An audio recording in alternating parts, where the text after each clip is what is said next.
¡Irasai! ¡Ah! Veo que has traído las agujas que te pedí. Bueno, pues ahora las tienes que pinchar en el trozo este de tofu y luego ya vendrá el monje para hacer todo el ceremonial. Tranqui, que enseguida te explico yo cómo va a ir todo esto. Pero antes, que suene la música. ¡Arigato! ¡Hey! ¡Arigato! ¡Arigato gozaimasu! ¡Arigato! ¡Hey! ¡Arigato! ¡Arigato gozaimasu! ¡Hey! ¡Hey! ¡Hey! ¡Hey! ¡Hey! ¡Hey! ¡Hey! ¡Arigato! ¡Hey! ¡Arigato! ¡Arigato gozaimasu! ¡Hey! ¡Hey! ¡Hey! ¡Hey! ¡Hey! ¡Hey! ¡Tomo!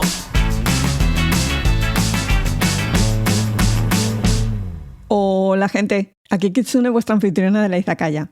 Cada 8 de diciembre, en Japón, más concretamente en la región de Kansai, que esto englobaría Kioto, Osaka, Nara, se produce un curioso funeral llamado Hari-Kuyo, cuya traducción literal sería funeral en memoria de las agujas. Hari es la palabra japonesa para aguja.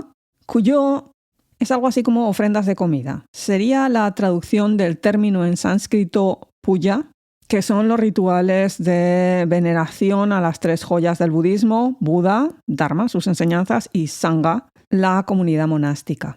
Ese día 8 de diciembre, la gente que se dedica a temas relacionados con la costura acude a una serie de templos muy determinados para despedirse apropiadamente de todas aquellas agujas, alfileres rotos, desgastados, doblados, que ya no se van a poder utilizar. Un ritual que tiene mucho de budista y mucho de sintoísta, porque ya sabéis que en Asia las diferentes creencias no están peleadas, bueno, salvo los confucianistas, pero esos es que están peleados con todo el mundo.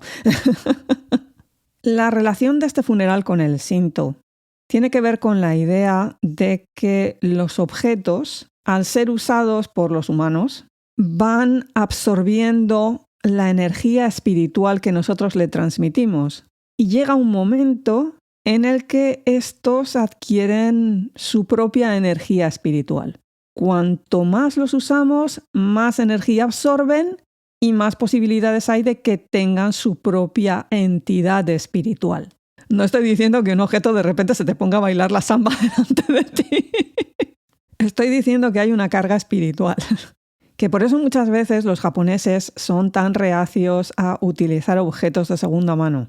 En cualquier caso, es muy habitual en Japón que si te quieres deshacer de algo con el que has tenido un contacto muy habitual, lo lleves a un templo. Con respecto al budismo, en Japón hay 2 sectas, entendiendo secta como escuela de pensamiento, que son la Kukai y Shingon. Ambas creen que los objetos pueden convertirse en Buda, ya sabéis, no el Buda histórico, Buda, cosa espiritual, y con ello alcanzar la iluminación. Por lo tanto, pueden reencarnarse. A esto se le llama Somoku Yobutsu, budeidad de la hierba y de los árboles, que luego se amplía a todos los objetos. Este tipo de funeral para las agujas comenzó a realizarse en el periodo Edo, que esto va del 1603 al 1867. La primera mención que tenemos a un Hari-Kuyo es de finales del siglo XVII y se habla de que en el santuario de Awashima se realizaba un ritual de purificación y agradecimiento a las agujas que posteriormente eran enterradas en una tumba destinada a tal efecto. Esto en japonés se dice Harikusa, tumba de las agujas. Sin embargo, hay otros autores que consideran que este rito deriva de una práctica china que fue introducida en Japón durante la era Heian, que luego se expandiría a través del santuario de Awashima en Wakayama. En concreto, se trataría de un ritual de la dinastía Tang y consistía en honrar a los ancestros y a las deidades agrícolas. Para ello se suspendía toda actividad, incluida la costura. Otro posible origen habla de una leyenda en la que una mujer fue acusada falsamente por su cuñada de robar unas agujas, no pudo soportarlo, se suicidó tirándose al mar y, como todas estas leyendas, se convirtió en un pez que saltó del agua y mordió a su suegra en la cara. A partir de esto se supone que habría nacido la costumbre, cuando se tenía en la familia una hija que se dedicaba a la costura, de realizar un kuyo cada vez que había marejada, por aquello de que no saltara el pez y todas estas cosas. ¿Qué tiene que ver el santuario de Wakayama en todo esto? ¿Y qué relación guarda con la deidad o deidades que hay allí? Para que nos situemos, Awashima Jinja, el santuario de Awashima, está en la bahía de Kada, en la península de Ki, prefectura de Wakayama. Pueblito costero monísimo. Y además poco conocido incluso para los propios japoneses. Se llega en tren desde Osaka, un tren monísimo, y el sitio se callejea muy bien porque es pequeñito. Pero a pesar de eso, tiene un pedazo de historión detrás que a ver cómo me aclaro yo para explicaros todo esto. Voy a ello. En la antigüedad, en este santuario se veneraba a dos deidades Shinto. Sukana Hikona no Mikoto, o también Sukana Hikona no Kami, dios de los onsen, baños termales, de la agricultura, de la sabiduría. También se dice que es dios de la medicina. Y se supone que fue el que trajo la costura a Japón, porque es que este dios llegó en barco. La leyenda nos cuenta que llegó montado en un barco a Japón y era un dios así de tamaño pequeñito que le dijo al otro dios al que está dedicado este santuario: hola, vengo a ayudarte. Literal. Este segundo dios al que me refiero es Onamuchi no Mikoto, Onamuchi no Kami, que es el dios de la identidad nacional, protector de los marineros, para sorpresa de nadie. Kada es un pueblo costero. Y también se dice que es la manifestación del Bodhisattva Kokuso. Ya veis que siempre me están mezclando que si sintoísmo con budismo, porque ¿qué tendrán que ver? Pero a esta gente les funciona. Hasta aquí todo bien, tenemos estos dos dioses ahí en ese santuario tan tranquilitos. Pero la leyenda de este santuario nos cuenta que la emperatriz Jingu, que vivió entre el 201 al 269, en un viaje en barco regresando de Corea de una campaña militar, le pilló una tormenta horrorosa. Ella se puso a rezar en el barco porque veía que se iban a pique y en ese momento recibió un mensaje divino que le dijo: lanza el mástil del barco al mar y permite al barco moverse con la corriente siguiendo a dicho mástil. Siguieron estas instrucciones y llegaron a la isla de Tomogashina, que estaba justo enfrente de Kada, donde había un santuario precisamente a los dioses que he mencionado. En agradecimiento a haber salvado la vida, la emperatriz ofreció parte de los tesoros que se había traído de Corea. En plan, estos dos dioses nos han salvado de una muerte segura, vamos a congraciarnos con ellos. Y ya que tengo esto aquí, pues contribuyo. Otras versiones comentan que en realidad la emperatriz estaba embarazada, le vinieron los dolores del parto y tuvieron que parar en dicha isla. Como todo fue bien, tuvo su hijo allí y dado que uno de los dioses era de la cosa esta de la medicina, presentó una serie de ofrendas. Fuera por lo que fuere, años después el emperador Nintoku, nieto de esta, visitó Tomogashina durante una cacería y después de escuchar esta historia, decidió trasladar el santuario a la orilla opuesta, en Kada, y allí construyó un nuevo santuario muchísimo más grande, que es el que conocemos hoy con el nombre de Awashima. En esta ampliación, en esta reforma, en este traslado, junto a los antiguos dioses se añadió la diosa Okinagatara Shihime no Mikoto, a la que en textos de los siglos XVIII y XIX le adjudicaban el poder de curar las enfermedades femeninas. Hay otra versión, muchísimo más legendaria, que dice que Harisaiyo, esposa del dios Sumiyoshi, se vio afectada por, entre comillas, una enfermedad femenina, que consistía en que la pobre diosa tenía permanentemente la regla, no dejaba de sangrar, y la sangre en el sintoísmo se considera un elemento impuro.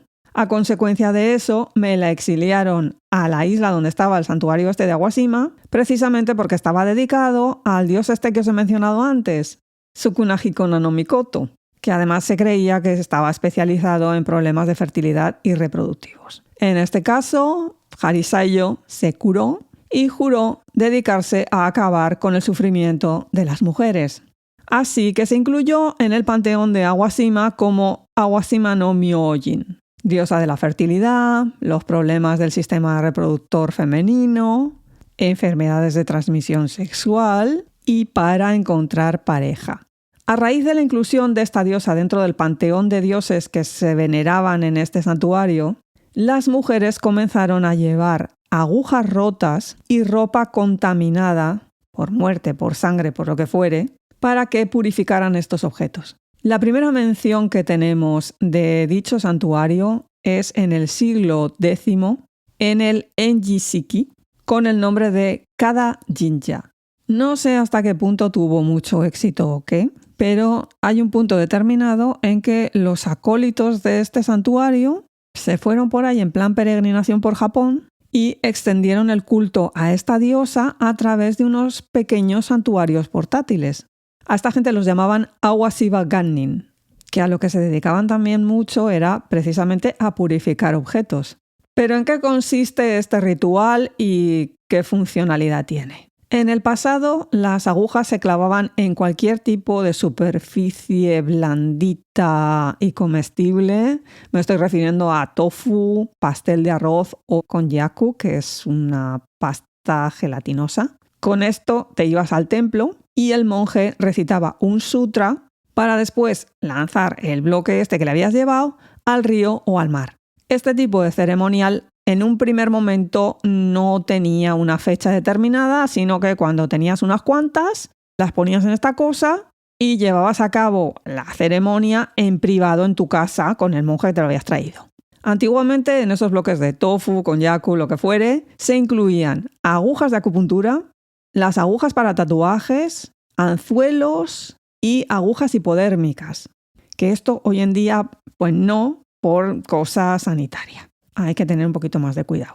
Ahora, el rito depende de cada templo y de si es sintoísta o budista. La gente acude al templo, al santuario, clavan las agujas rotas o desgastadas que tengan en el bloque de tofu que hayan puesto para tal efecto. Luego los monjes, sacerdotes, trasladan ese bloque al tatami del templo y allí se llevan a cabo, si es budista, pues los sutras de turno, si es sintoísta, el ritual purificador de turno y posteriormente se entierran en un terreno destinado a tal efecto que hay en el templo, santuario, lo que fuere. La idea detrás de todo esto no es solamente el rollo este de que el objeto ha adquirido esa energía espiritual tuya y fíjate tú que no lo puedes dejar por ahí. Es también mostrar tu gratitud por los servicios prestados y pedir a través de las oraciones que se pueda mejorar en la costura y alcanzar el éxito.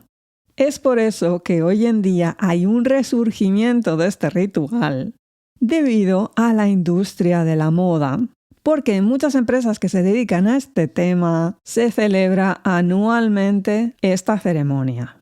Antiguamente esto era una cosita como más de mujeres, porque seamos realistas, éramos nosotras las que cosíamos. Y aún encima está todo muy relacionado con esa deidad dedicada a los problemas de salud femeninos. Y aún encima en el santuario este de Awashima, con el paso de los años, no solamente te purifican las agujas, también las muñecas, las de juguete. De nuevo por un temazo de que como has estado jugando con ellas, es más que probable que tu energía haya pasado al juguete. Y cuando te haces mayor, lo mejor es llevarlo a un sitio de estos. Y dicho santuario parece ser que es un gran núcleo de recolección de este tipo de tema y que hacen muy buen trabajo. Que las muñecas no las entierran, tranquilidad, estas las queman. Problema porque aún encima las muñecas modernas están hechas con un plástico que si se quemaba hacía un humo que era tóxico. Bueno. Algo con lo que no solamente tiene que lidiar el santuario este de Awashima, porque hay otros muchos que también se han apuntado al ritual este del cuyo, el funeral a los objetos. Y entre los 1.000 millones de cosas que puedes llevar están también los ordenadores, computadoras viejos. A ese nivel llegan en Japón, sí. Los templos donde debéis de acudir ese día 8 de diciembre para no perderos el ritual, por supuestísimo, el Awashima Jinja en Kada, origen de todo este cirio. En Kioto, el Horin-ji en Arashiyama, el Hataeda Hachimangu Jinja y el Takenobu Inari Jinja. Fijaos cómo también hay otros dioses dentro de esos santuarios. Hachiman, Inari. En cuanto a Osaka tenéis 2, Tenmangu Jinja y el Taihei-ji. Por su parte, hay toda una serie de templos y de santuarios fuera de la región de Kansai que también están dedicados a la misma diosa y que también celebran el Harikuyo, pero el 8 de febrero. Esto es un temazo de cosas del calendario lunar, de diferentes regiones, de cómo lo celebraban. En Tokio tenéis el Senso-ji, el Soyuin, también Moriganji y Tomioka Hachimangu Jinja. Fuera de Tokio, en Nikkaido, ciudad de Kamakura, tenéis el Egara Tenjin Jinja. Para que os aclaréis, Jinja es santuario, Ji es templo.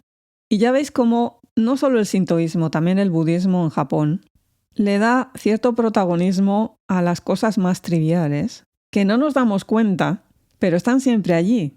Nos acompañan en nuestro camino vital y muchas veces nos prestan un servicio muy importante. Vale, que ahora no se cose tanto, no se arreglan tanto las ropas, estamos en la era del consumismo, bla, bla, bla. Pero antiguamente la costura era una actividad importante como la que más. Que, por cierto, ese día no se cose, ¿eh? Y la actividad importante que tiene servidora que os habla, que si fuera japonesa al día de mañana tendría que hacer un cuyo con el micro este, de tantas horas que lo he estado usando, precisamente es el podcasting. Como resultado, aquí el podcast de la Izakaya, con programas perfectamente reunidos y ordenados en esa pedazo de página web, izakayapodcast.com, donde no solamente se habla de rituales de este estilo, sino también de un montón de temas relacionados con la cultura asiática. Además de los programas, podréis encontrar enlaces a nuestras redes sociales, al Discord, al YouTube, a los diferentes servicios de podcast. Si aceptáis un consejo, el mío es que os suscribáis, porque así podréis comprobar cuándo ha salido un nuevo programa. Si ya lo estáis, nos vendría súper bien. Corazoncitos, pulgares hacia arriba, estrellitas, comentarios. Ya sabéis, compartiendo un poquito de energía espiritual de vuelta. Para la gente que, sin embargo, quiera conservar toda esa energía espiritual aquí dentro, y no la malgasta en redes sociales, pero les gustaría contactar con nosotras, tenemos un email: laizakayapodcast@gmail.com. Y sin mucho más que añadir, cuidaos mucho, gente. ¡Yane!